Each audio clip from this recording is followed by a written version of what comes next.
चाकणकर मामा मला वाचवा म्हणाले आणि तुम्ही लगेच पळालात का, अशा शब्दात संगीता तिवारींनी टीका केलेली आहे। खरात प्रकरणामध्ये दत्ता भरणे ही लाभार्थी आहेत का, असा सवाल संगीता तिवारींनी केलेला आहे। दत्ता भरणे चाकणकरांना कशाला क्लीन चिट देत आहेत, असा सवाल त्यांनी केला आहे। दत्ता भरणेंनी चाकणकरांची पाठराखण केलेली होती आणि त्यावरून आता संगीता तिवारींनी टीका केलेली आहे। तर संगीता तिवारी आता दत्ता भरणे यांच्यावर आक्रमक झालेल्या आहेत। दत्ता भरणेंना चांगले नेते आम्ही म्हणत होतो, असं संगीता तिवारींनी म्हणत टीका केलेली आहे।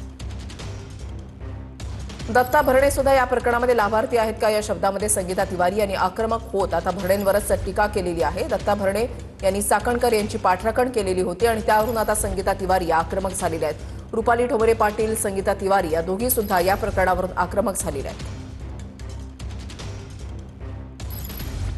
रुपाली चाकणकरांचा काही दोष नाहीये।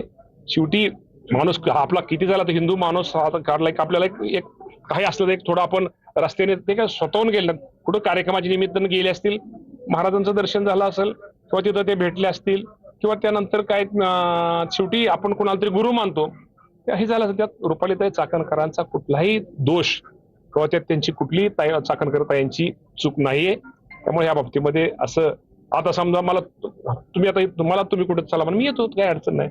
मग तुम्ही जर फोटो काढला तर फोटो काढला म्हणजे त्यात काय चूक आहे का माझी? काय नाही। मामा भरणे काय म्हणताय, चाकणकरची चूक नाही म्हणताय? अहो मामा काय करताय काय तुम्ही? आता तुम्ही स्टेटमेंट दिलाय की रुपाली चाकणकर महिला आयोग अध्यक्ष यांच्या या गोष्टीमध्ये काही चुकी नाहीये।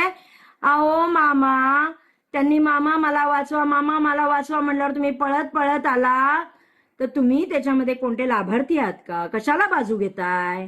मला कळत नाही तुम्ही ही बाजू कशाला घेताय। क्लिअर कट टीव्हीवर लोक दाखवतायत, पत्रकार तर खोटे नाही आहेत ना?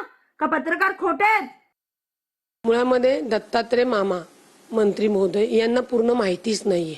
त्यांनी काय सांगितलं की मी बघा आज कार्यक्रमाला जातोय, कार्यक्रमाला कुणी फोटो काढतात।